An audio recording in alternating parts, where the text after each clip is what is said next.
저는 기도할 때 간혹 묵은 닭이 되지 않게 해달라 그런 기도를 드릴 때가 있습니다. 제가 이런 기도를 드리는 이유는 저처럼 이제 오래 예수 믿은 또 목사 안수 받은 지 오래되고 그러면 자기도 모르게 이제 형식적이고 또 습관적인 그런 신앙생활의 자리로 빠지기가 쉽다는 걸 잘 알기 때문입니다. 그리고 또 이 묵은 닭이 갖고 있는 증상 중에 하나는 자기 고집이 강해지는 거거든요. 항상 내 생각만 옳다고 생각하는 그런 경직이 찾아오고, 그래서 제가 하나님 앞에 인생이라는 건 그냥 내버려두면 초심을 잃기가 쉽고, 내버려두면 그렇게 뜨겁게 열정적으로 주님 사랑했던 마음이 식어버리기가 쉽고, 내버려두면은 변질되기가 쉬운 게 인간이기 때문에, 그래서 하나님 이 묵은 닭 같은 그런 증상이 나타나지 않게 해달라고 그렇게 기도를 드리는 거거든요.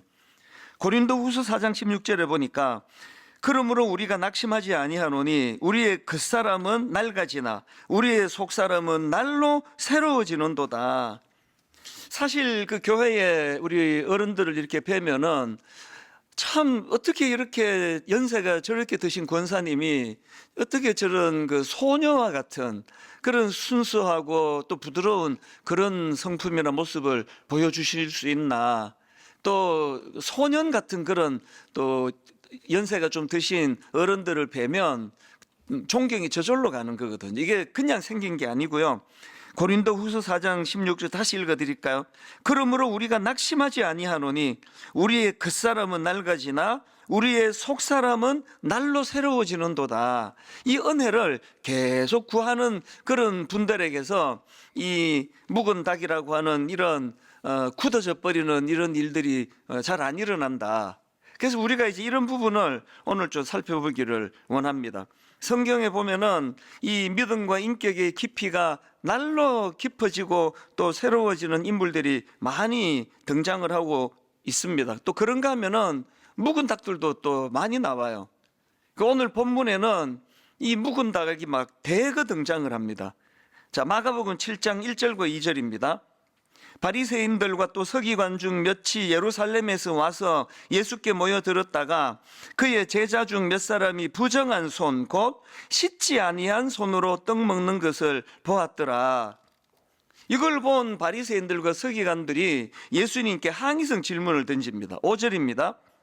이에 바리새인들과 서기관들이 예수께 묻되 어찌하여 당신의 제자들은 장로들의 전통을 준행하지 아니하고 부정한 손으로 떡을 먹나이까? 여기 나오는 장로들의 전통이라는 것은 그 하나님이 주신 말씀이 아니에요. 율법이 아니고요. 그 구전으로 내려오는, 어떻게 하면 이 율법을 잘 지킬 수 있을까? 그런 좋은 마음으로 또 애쓰고 몸부림치면서 그 과정에서 나온 어떤 규례나 관습, 이게 장로들의 전통입니다. 예를 들면 이런 거죠. 저는 어릴 때 굉장히 엄격한 그런 교단과 교회에서 자랐기 때문에 이 주일 성수도 막 굉장히 강조를 했습니다. 그래서 주일날 돈 쓰지 마라. 돈 쓰면 안 된다. 그래서 한 3, 40분 되는 교회를 걸어서 다녔고요.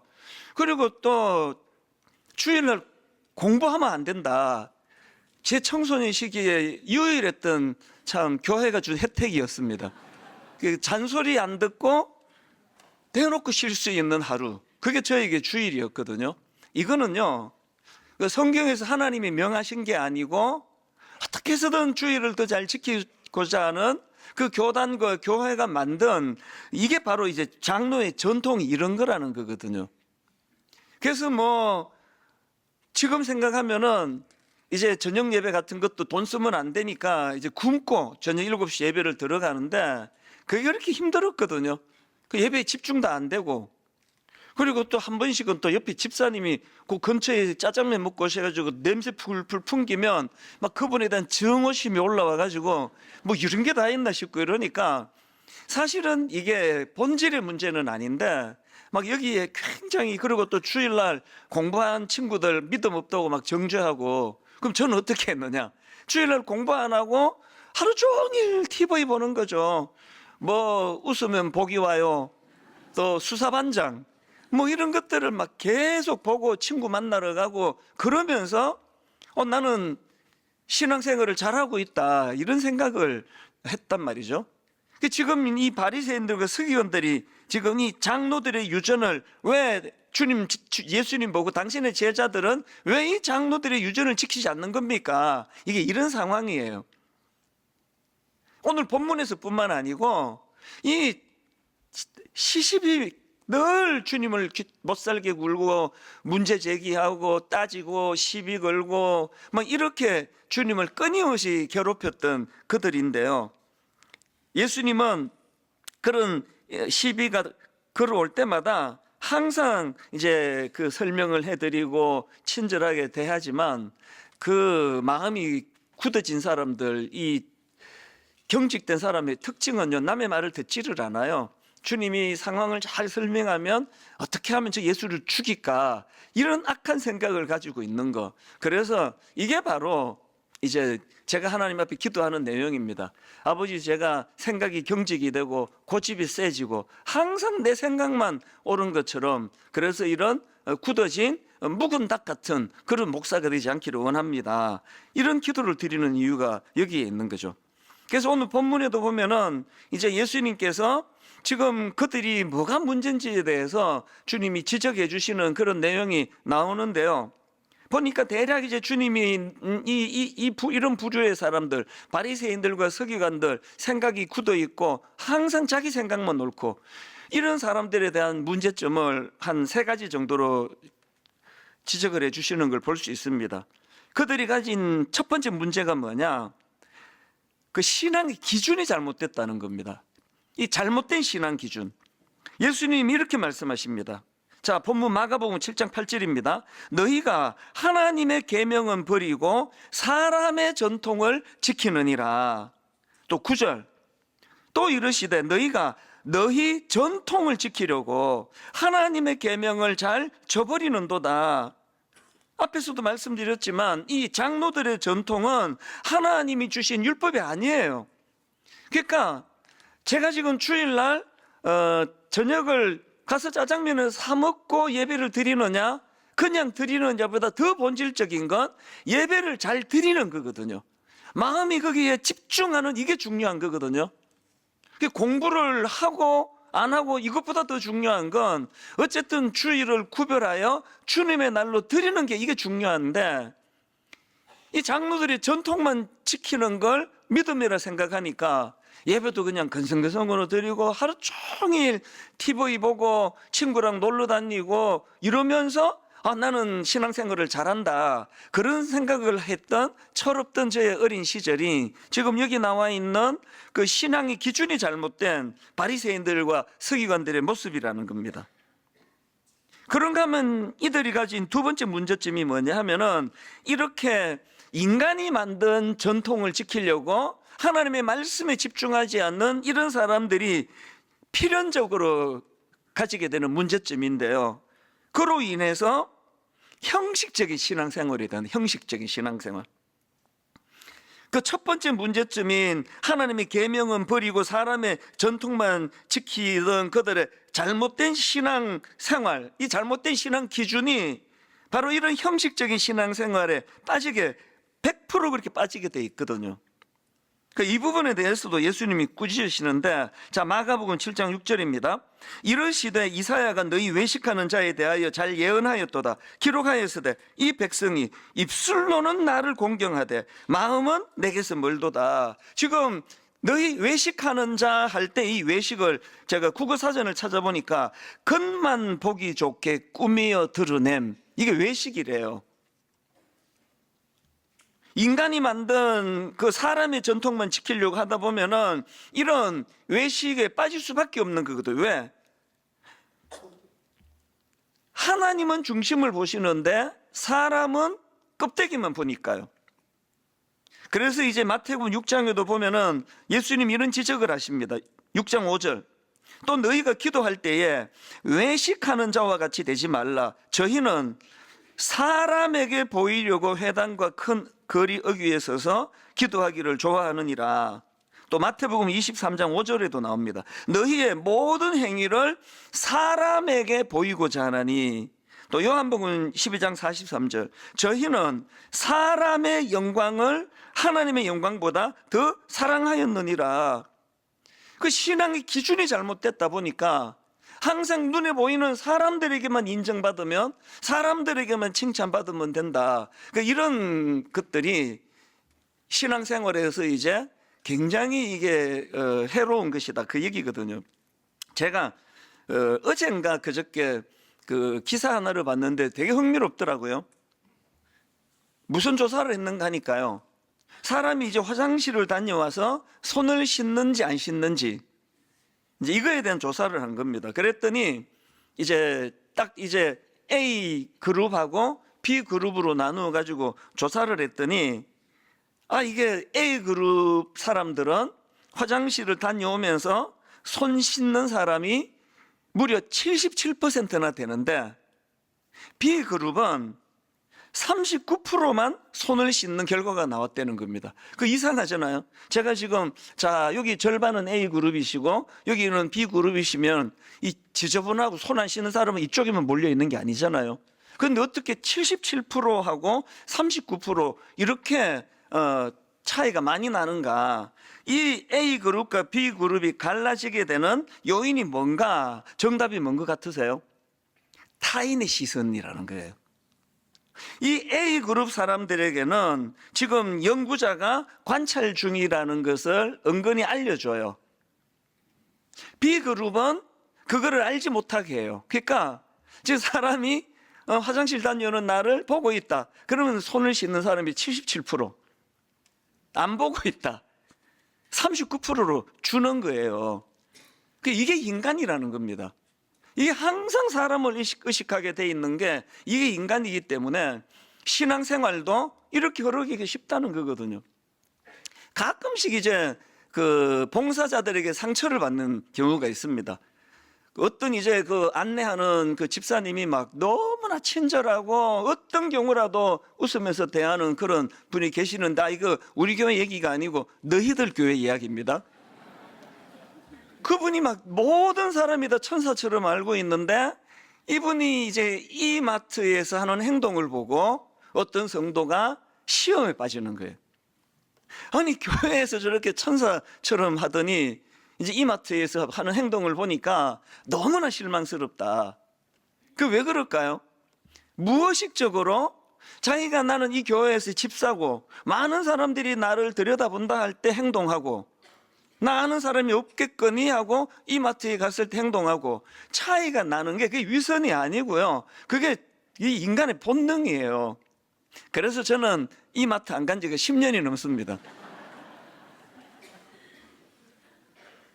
이런 본능을 갖고 있는 우리이기 때문에 항상 우리는 아까 말씀드렸던 사무엘상 16장 7절이요, 사람은 외모를 보거니와 나 여호와는 중심을 보느니라. 그래서 우리가 항상 이제 그 출발이 잘못되면, 출발이 뭐였죠?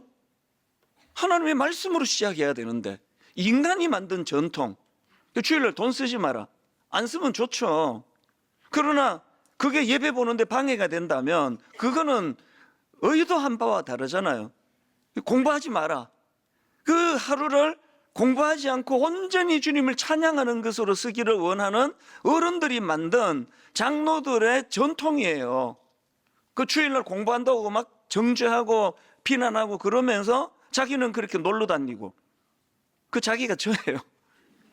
이런 모순된 생각에 빠지지 않기 위해서는 출발이 항상 하나님 말씀으로, 장로들의 전통, 인간이 만든 그 어떤 그런 규율, 규범 이런 것으로서가 아니라 하나님 말씀으로 시작해야 되고, 그런가 하면은 우리는 항상 중심을 보시는 하나님을 두려워하고 그분 의식하는 신앙생활, 이 바리새인들과 서기관들이 이런 부분에서 어리석은 행동을 보였다.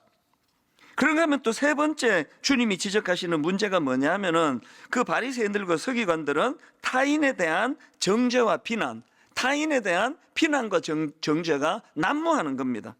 성경에 보면 이 바리새인들과 서기관들은 굉장한 우월의식을 가지고 막 많은 사람들을 아주 눈아래로 깔고 보는 겁니다. 그래서 뭐 예수님께도 막 계속 시비를 걸고 고소하고 막 이런 일들을 하는 거거든요. 심지어는요, 지금 기도를 하고 있는 중입니다. 기도. 자, 누가복음 18장 11절을 보십시오.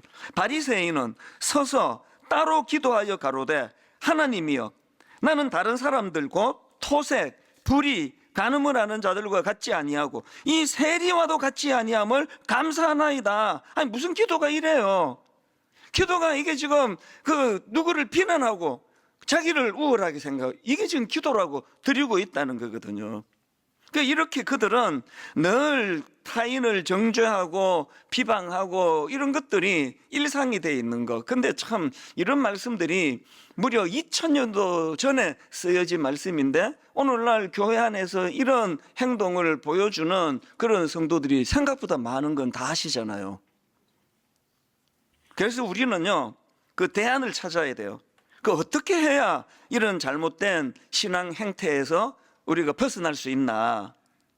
제가 이런 질문을 가지고 묵상하다가 떠올랐던 인물이 사도 바울이에요. 여러분이 다 아시지만 이 바울은 예수님 만나기 전에 아주 전형적인 바리새인 아닙니까? 바리새인 중에서도 더 악한 바리새인 아닙니까? 자기 생각이 굉장히 강하고 그 자기가 생각하는 그 유대교 전통을 고수하기 위하여 막 사람에게 폭행을 휘두르고 사람을 막 죽이러 가고 이런 짓을 저질렀던 게 그게 바울이란 말이죠. 그런데 바울이 지금 예수님이 지적하는 그런 것들을 다 갖고 있었던 인물이었지만 완전히 새로운 사람으로 변화될 수 있었던 것은 다메섹 도상에서 그가 예수 그리스도를 만났기 때문입니다. 그래서 우리가 이 경직된 신앙생활을 벗어나려면 뭐 이것도 노력하고 저것도 노력하고가 아니라 예수님 만나야 돼요.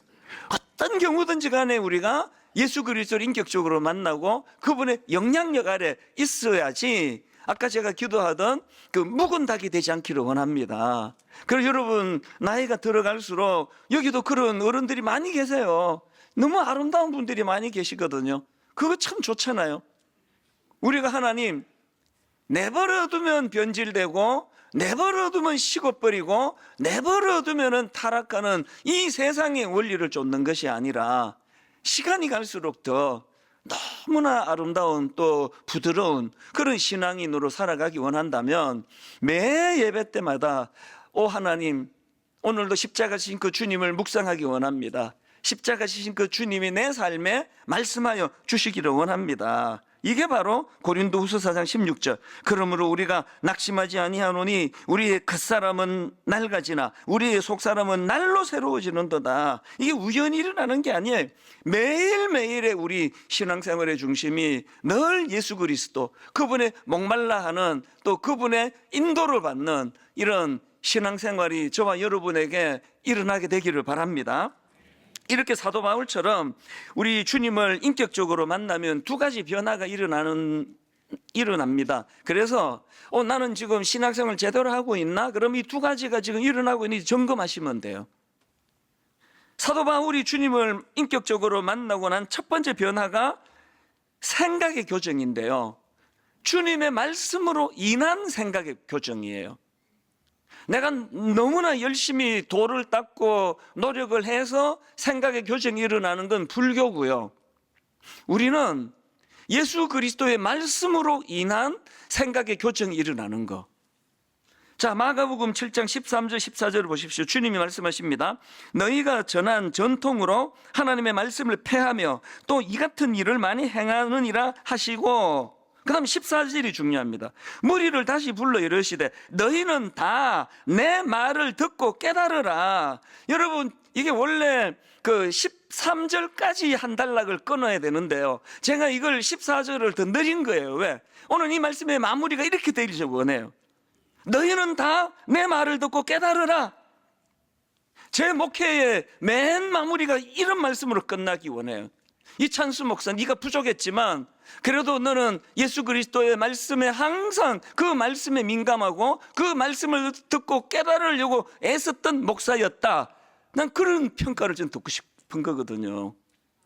우리 인생의 마지막이 될 때 김 집사 혹은 박 권사 또 무슨 장로, 너 내가 보기에 너희는 다 내 말을 듣고 깨달으라, 이 말씀대로 살려고 애를 썼고, 이 말씀이 들려질 때 항상 너의 굳은 생각을 교정하려고 애쓴 거 내가 다 안다. 이런 직분자가 된다면 얼마나 좋겠습니까? 우리가 바리새인들과 서기관들과 같은 이런 어리석은 자리에 빠져서 묵은 닭 같은 인생이 되지 않기 위해서는 항상 우리는 인식해야 돼요. 내 생각은 언제든지 틀릴 수 있다. 이건 분명히 내가 봤습니다. 그건 내 두 눈 부릅뜨고 봤습니다 해도 잘못 볼 수 있는 게 인간이라는 걸, 그래야 그 자리에 주님의 말씀이 들어올 수가 있는 거거든요. 사도 바울이 다메섹 도상에서 예수님을 만났는데요, 이거 제대로 만났구나라고 하게 만드는 한 대목이 저한테 있습니다. 자, 바울이 주님을 만나는 과정을 보십시오. 사도행전 22장 7절 8절입니다. 내가 땅에 엎드러져 들으니 소리가 있어 이르되 사울아 사울아 내가 왜 나를 박해하느냐 하시거늘 내가 대답하되 주님 누구시니까? 이르시되 나는 네가 박해하는 나사렛 예수라 하시더라. 이렇게 주님이 그를 찾아주셨어요. 그래서 이 예수 그리스도께서 사도 바울을 만나 주시니까 바울에게 강력한 변화가 나이를 즉시, 그 변화가 바로 그 다음 나오는 10절입니다. 바울이 이렇게 말합니다. 내가 이르되 주님 무엇을 하리이까? 이게 왜 강력한 변화라고요? 주님 만나기 전에 바울은 자기 생각이 항상 옳아요. 생각할 것도 없습니다. 뭘 물어요? 내 생각이 옳은데, 내가 늘 내 하던 대로 하면 되는데.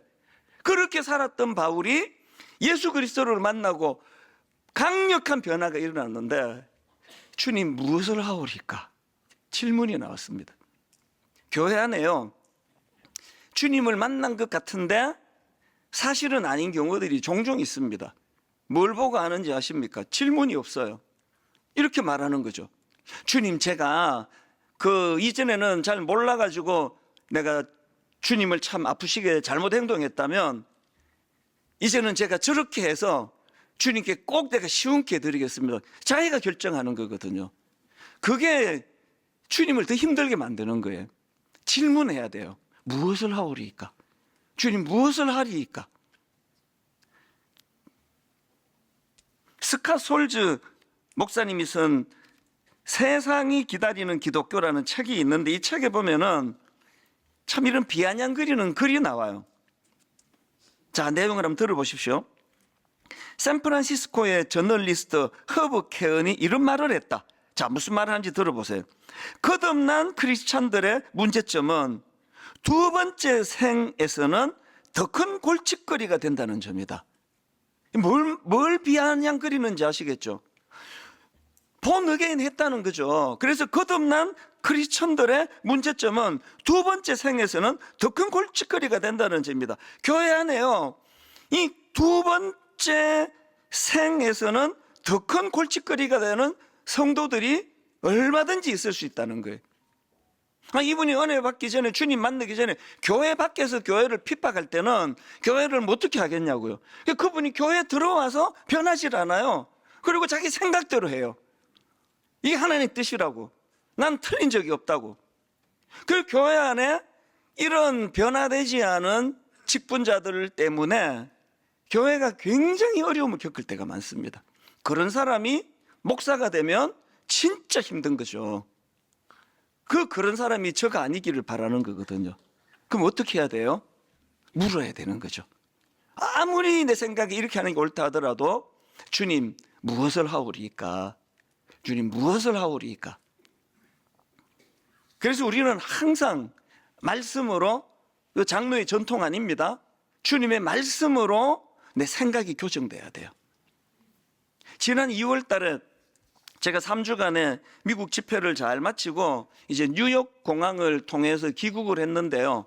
그 공항에서 참 우프다 그러잖아요.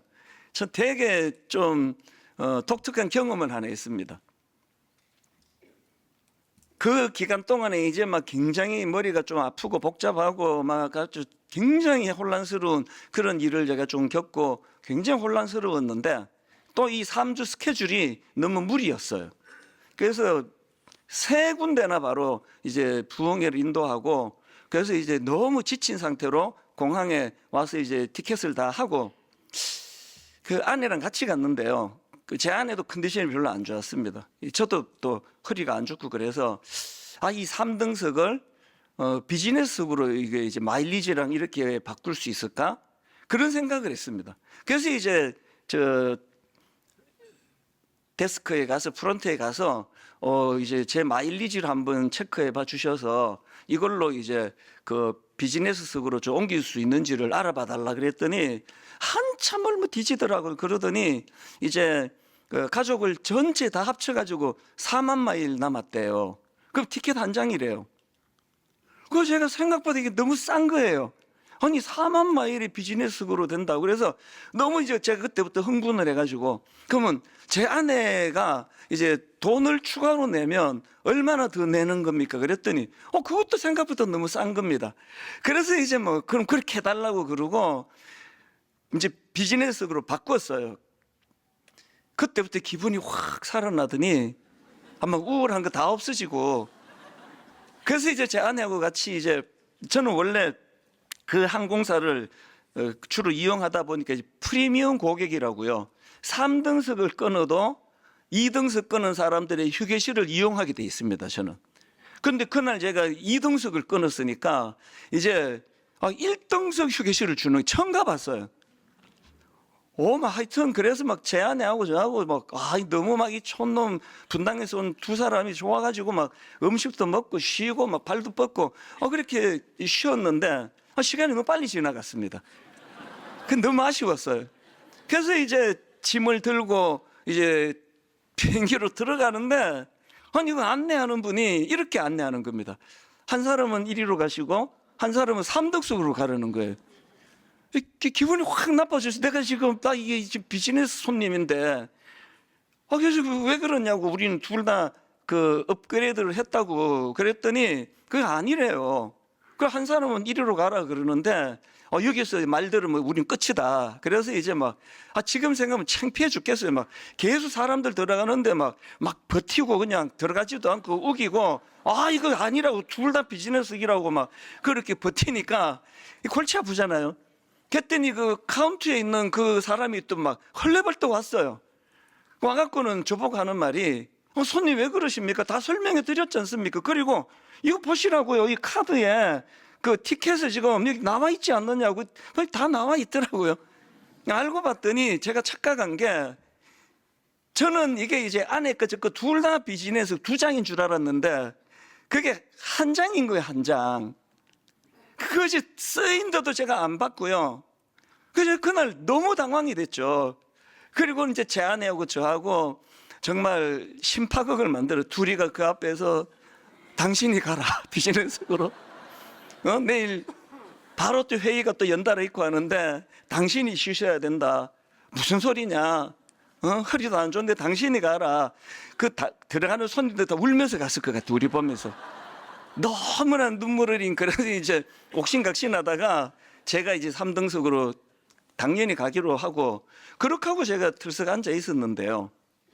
이게 하나님께서 저에게, 그때 머리도 좀 복잡하고 좀 뭔가 이제 화나는 일 생기고 막 이런 과정이었는데, 하나님께서 저에게 놀라운 메시지를 주신 거예요. 너는 보고 싶은 것만 보고 듣고 싶은 것만 보는 사람이다. 카드에 다 쓰여 있었더라고요. 그래서 나는 우리 부부가 다 비즈니스로 간다는 이 생각에 보고도 안 보인 거예요. 니 듣고 싶은 것만 듣는 거 아니냐. 우리 집사람이 엄청 기분 나쁜 말을 해요, 저보고.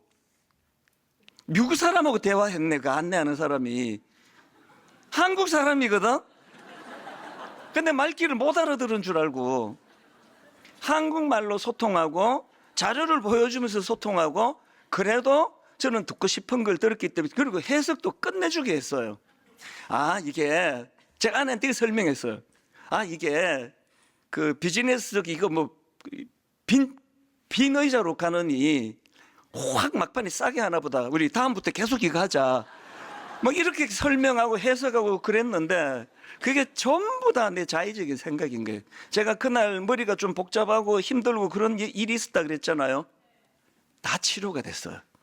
이게 항상 나 위주로 내 생각으로 내 기준으로 그 하나님이 강력한 메시지, 그때 혼자서 이제 떨어져 앉아 있는데 그날 하나도 화가 나지 않았고요. 많은 생각에 잠겼습니다. 나는 지금 목회를 무엇을 하오리까 묻고 주님께 물으며 하나? 듣고 싶은 거 듣고 보고 싶은 거 듣고 이런 삶을 내가 지금 살고 있는 건 아닌가?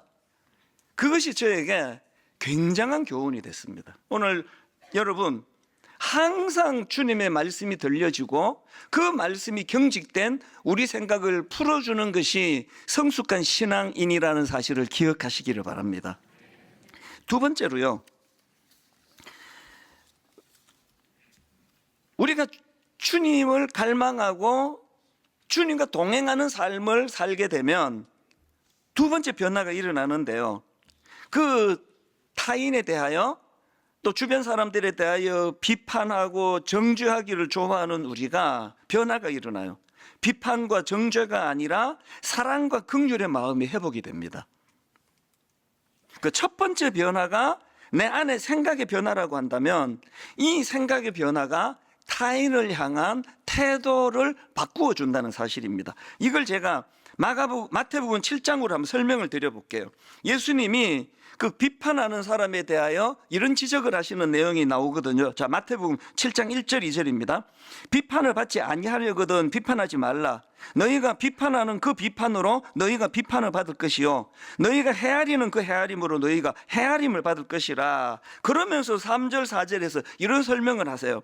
어찌하여 형제의 눈 속에 있는 티는 보고 너의 눈 속에 있는 들보는 깨닫지 못하느냐. 보라, 너의 눈 속에 들보가 있는데 어찌하여 형제에게 말하기를 나로 너의 눈 속에 있는 티를 빼게 하라 하겠느냐. 그리고는 대안으로 5절을 주십니다. 5절을 보십시오. 외식하는 자여, 먼저 너의 눈 속에서 들보를 빼어라. 그 후에야 밝히 보고 형제의 눈 속에서 티를 빼리라. 우리는 보통 이거를요, 내 눈에 큼지막한 잘못이 있고 상대방에게 먼지같이 작은 게 있다고 이렇게 해석하는데 그것도 맞아요. 그러나 이게 더 중요한 건요, 내 눈 속에 들보가 있어서 사물을 왜곡해서 보게 된다는 거예요.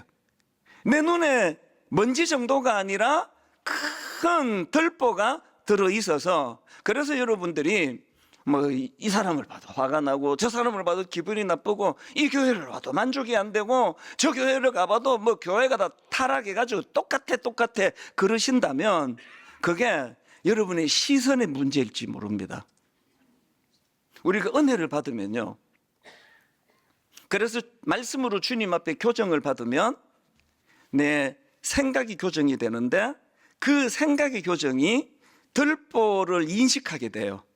그게 아까 제가 그 카운터 직원한테 막 소리 지르고 대들고 나 이거 한국 가면 반드시 문제 삼겠다 그러고 막 우기면요, 알아요. 그러면 그래갖고 부부 뭐냐 가라고 할 거예요. 분명히 그럴 거예요. 안 그런가요? 근데 일절 제가 토달지 않았습니다.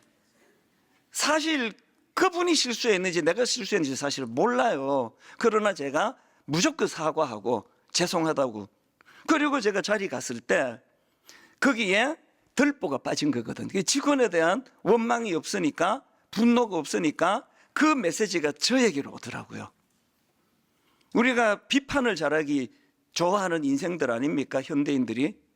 오늘 우리 눈에 들보를 하나님이 은혜로 제거해 주실 때 시선이 달라진다면, 여러분이 지금 아내를 보고 있는 그 눈길, 여러분 남편을 보고 있는 그 눈길이 이게 들보를 빼고 보면은 달라질 수도 있다는 사실, 이걸 제가 이제 그 비판과 정죄가 아닌 사랑과 긍휼의 마음을 회복해야 된다, 그렇게 제가 분석을 했습니다. 골로새서 3장 12절입니다. 그러므로 너희는 하나님이 택하사 거룩하고 사랑받는 자처럼 긍휼과 자비와 겸손과 온유와 오래 참음을 옷 입고 누가 누구에게 불만이 있거든 서로 용납하여 피차 용서하되, 그 다음 보세요. 주께서 너희를 용서하신 것 같이 너희도 그리하고. 우리가 그리스도 중심의 신앙생활을 하지 않고 장로의 전통을 따라, 인간이 만든 전통에 따라 신앙생활을 하면 이게 없습니다.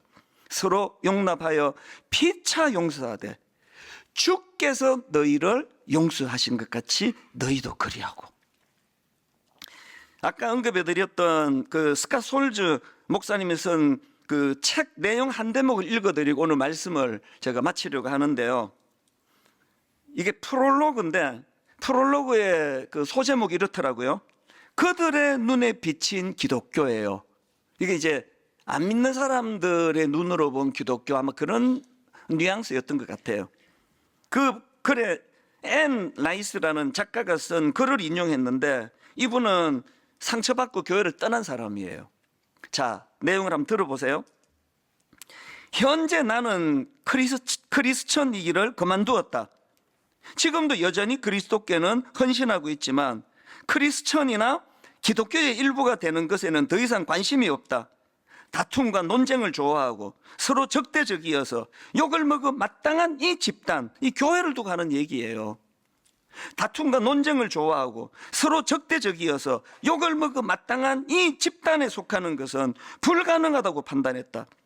10년 동안 시도해봤지만 결국 실패했다. 이제 나는 완벽한 아웃사이더이다. 내 양심이 이 집단 안에 머무는 것을 허락하지 않는다. 이게 지금 미국 스캇 솔즈 목사님이 쓴 책이에요. 어쩌면 오늘 우리 대한민국 현실을 이렇게 잘 반영을 했겠냐고요.